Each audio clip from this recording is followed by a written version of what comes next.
Assalamualaikum.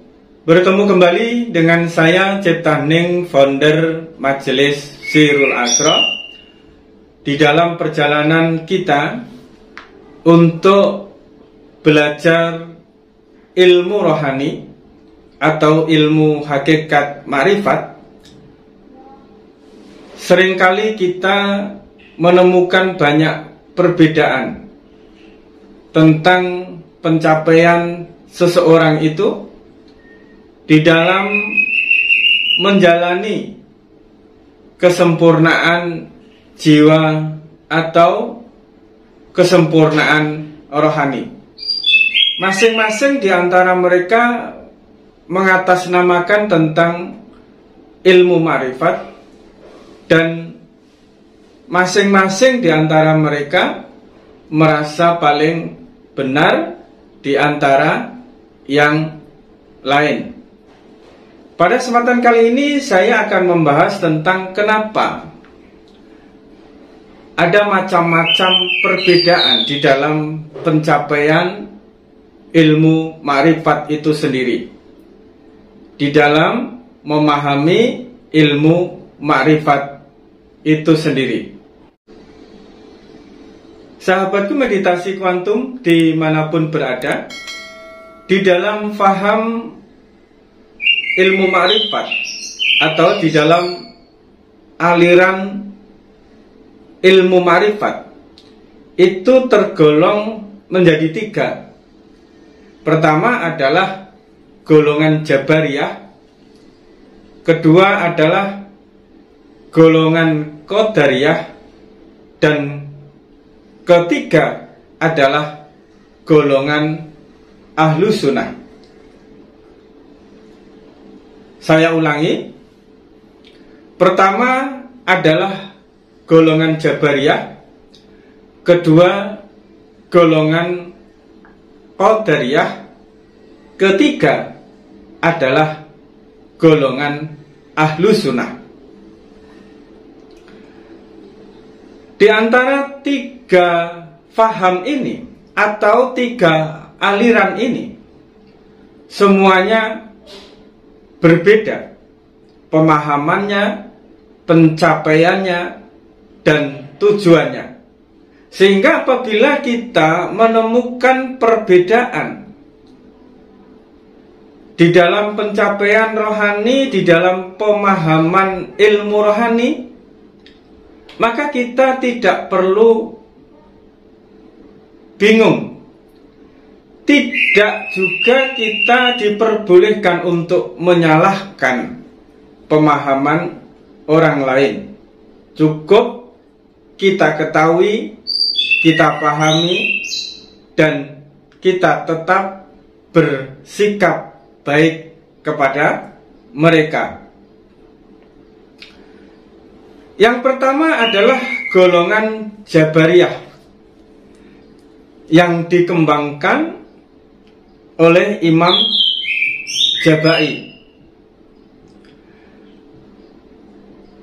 Golongan Jabariyah ini adalah merasa dirinya tidak mampu melakukan apapun kecuali daya dan upaya Allah. Tidak bisa berbuat apapun kecuali diberi kuasa oleh Allah.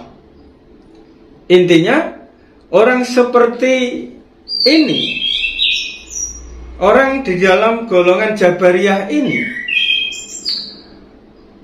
mereka mencampur adukkan antara yang baik dan yang buruk, perbuatan baik dan perbuatan buruk. Itu semuanya kehendak Allah, tanpa ada filter dari nafsunya, dari egonya, dari keakuannya, dan dari sikap merasanya. Sehingga orang-orang yang beraliran Jabariyah ini cenderung membenarkan apapun yang dia lakukan.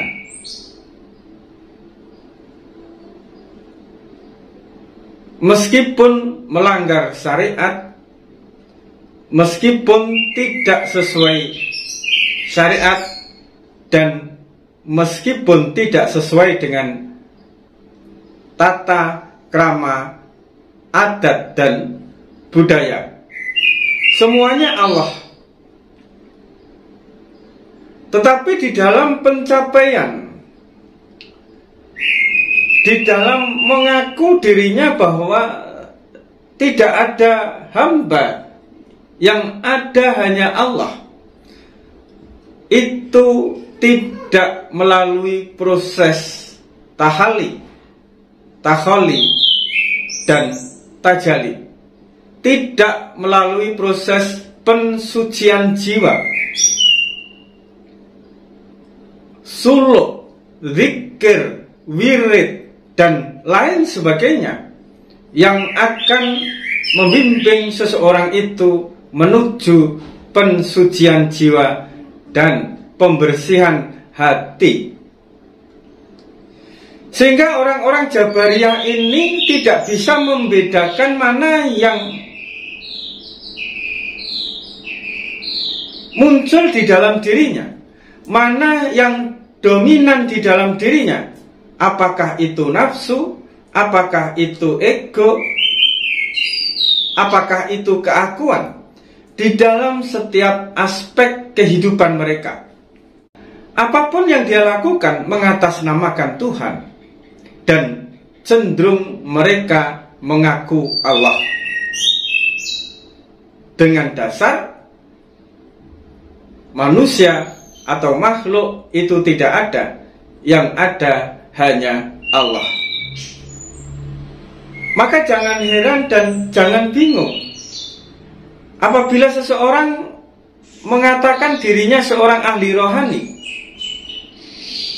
seorang ahli lelaku spiritual, namun dia menyatakan bahwa dirinya Allah. Mereka adalah orang-orang yang mengikuti Imam Jabai dan berfaham Jabariyah. Mereka memutuskan bahwa dirinya telah sampai kepada Allah dengan mengatakan dan menyatakan dirinya Allah, sehingga apapun yang dia lakukan mengatasnamakan Allah tanpa melihat dengan hatinya, dengan rasanya, tanpa melihat sesuaikah dengan hukum-hukum syariat, sesuaikah dengan hak dan kewajiban antar makhluk. Ini adalah paham Jabariyah. Jadi jangan heran kalau ada orang bilang aku Allah, terus perbuatannya tidak sesuai dengan apa yang dia ucapkan. Itu adalah orang-orang yang berpahamkan Jabariyah. Yang kedua adalah paham Qadariyah. Paham Qadariyah ini disebarkan oleh Imam Qadari. Paham Qadariyah ini berbeda dengan paham Jabariyah. Kalau Jabariyah tadi semuanya Allah, tapi tanpa menggunakan filter hati, rasa, pikiran, dan alat yang telah diberikan oleh Allah di dalam diri mereka. Kalau paham Qadariyah ini adalah semuanya itu makhluk yang berperan. Jadi segala sesuatu ini makhluk yang berperan dan tidak ada hubungannya dengan Allah. Sehingga apapun yang dilakukan oleh makhluk tidak ada hubungannya dengan Allah. Jadi tidak menggunakan la haula wala quwata illa billah dan innalillah wa innalillahi rajiun.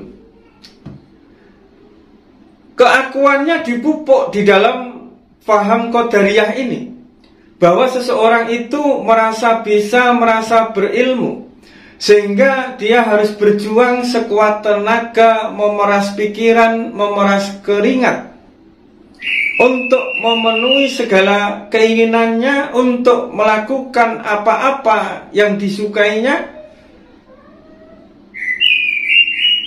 pun termasuk di dalam amal ibadah yang dia lakukan. Semua yang dia lakukan tidak ada hubungannya dengan Allah, sehingga tidak merasa dia itu tidak bisa, dia itu tidak berdaya, dia itu tidak ada. Yang ada hanya Allah. Tidak punya rasa, tidak merasakan bahwa Allah yang berperan di dalam kehidupannya, sehingga apapun yang dia lakukan, semuanya merasa dia bisa. Dengan demikian, keakuannya, egonya, nafsunya pun begitu besar.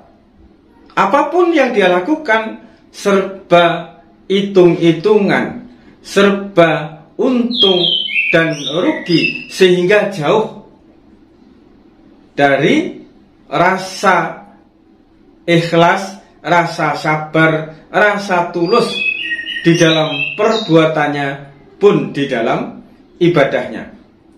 Orang yang merasa bahwa dia mampu dan tidak melibatkan Tuhannya di dalam apapun yang dia lakukan,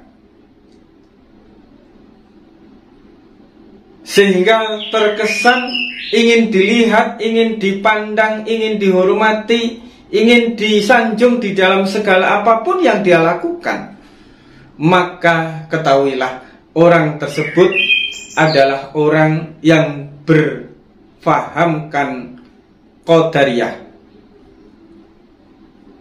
dan imamnya adalah imam qadari.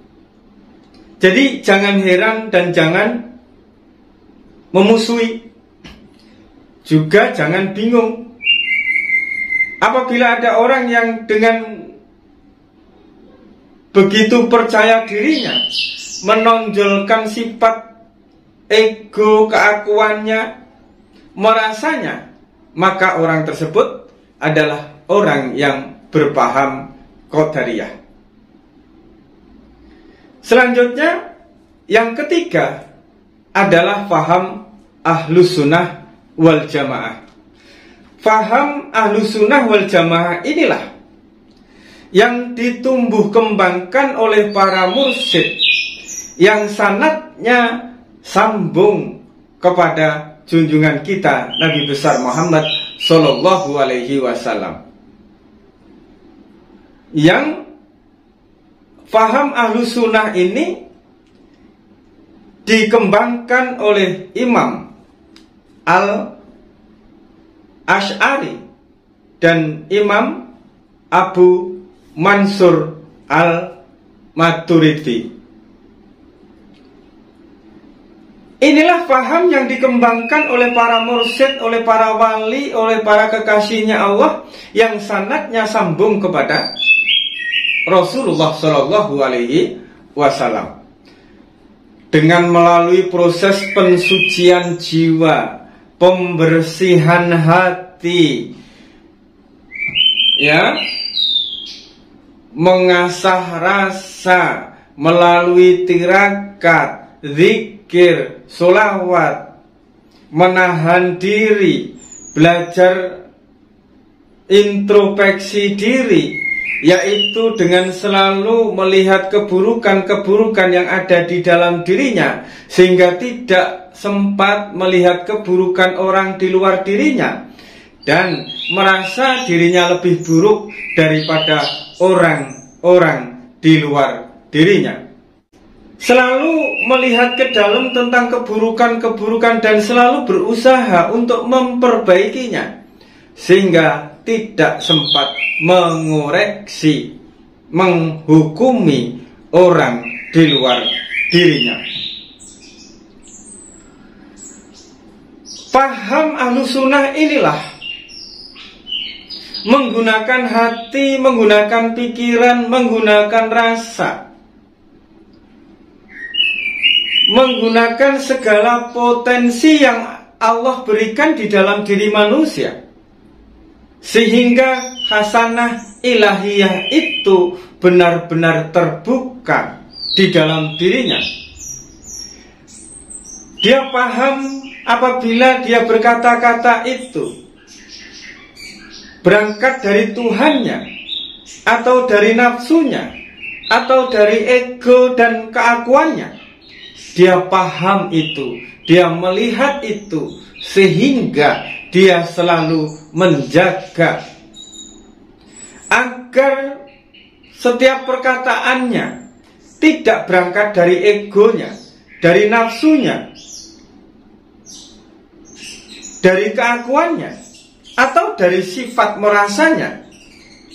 Dia selalu berjuang agar apapun yang dia katakan itu berangkat dari kebeningan hatinya yang bersumber dari kalam-kalam daripada Robnya. Inilah proses di mana seseorang yang menempuh makrifat faham ahlus sunnah wal jamaah ditunaikan tahalinya, takholinya, dan tajalinya dengan sempurna melalui bimbingan seorang mursyid, dan dia tawaduk, rendah hati kepada mursyidnya. Lalu di dalam kemursidan faham ahlus sunnah wal jamaah ini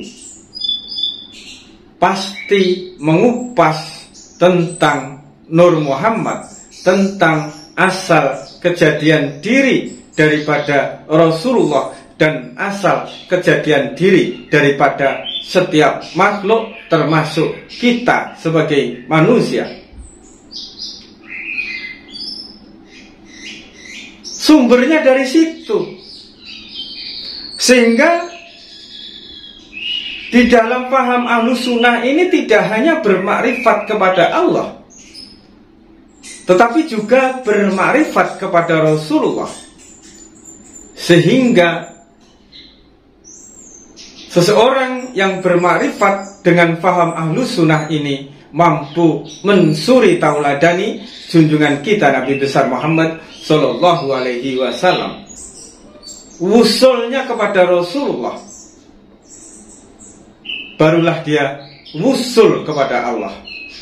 Wusulnya kepada mursyidnya, lalu kepada Rasulullah, barulah dia wusul kepada Allah. Tidak langsung wusul kepada Allah. Dia selesaikan tahap-tahapnya, dia singkap, dia lepas setiap hijab-hijab yang melekat di dalam dirinya dengan bimbingan seorang mursyid, dengan futuh dan wusul kepada seorang mursyid, lalu wusul kepada Rasulullah, hingga wusul kepada Allah Subhanahu wa Ta'ala. Memang di dalam paham ahlus sunnah ini pun berbeda-beda. Tetapi apabila kita menemukan seorang mursyid yang kamil mukamil, dan dia adalah mursyid yang sambung dan wusul kepada Rasulullah, pasti dia mengajarkan tentang asal kejadian diri manusia dari Nur Muhammad, dari Nur Rasulullah kepada diri kita, sehingga membimbing kita untuk usul kepada Rasulullah. Di dalam paham ahlus sunnah sendiri pun belum tentu semua mursyidnya itu usul kepada Rasulullah, meskipun mereka tetap melangkah step by step, setapak demi setapak, dengan dibimbing oleh seorang mursyid. Sehingga di dalam paham ahlus sunnah ini mengajarkan diri kita untuk mengenal diri yang hakikatnya yang hakikatnya di dalam diri kita pun ada Nur Muhammad, sehingga kita mampu mensuri tauladani junjungan kita Nabi besar Muhammad Sallallahu Alaihi Wasallam dan wusul kepada beliau. Dengan demikian maka kita akan terbimbing menuju insan kamil mukamil dan sempurna ma'rifat kita, baik itu ma'rifatullah maupun ma'rifatur Rasul. Cukup sekian, semoga manfaat. Ingat, tetap waras dan tetap fokus. Wassalamualaikum warahmatullahi wabarakatuh.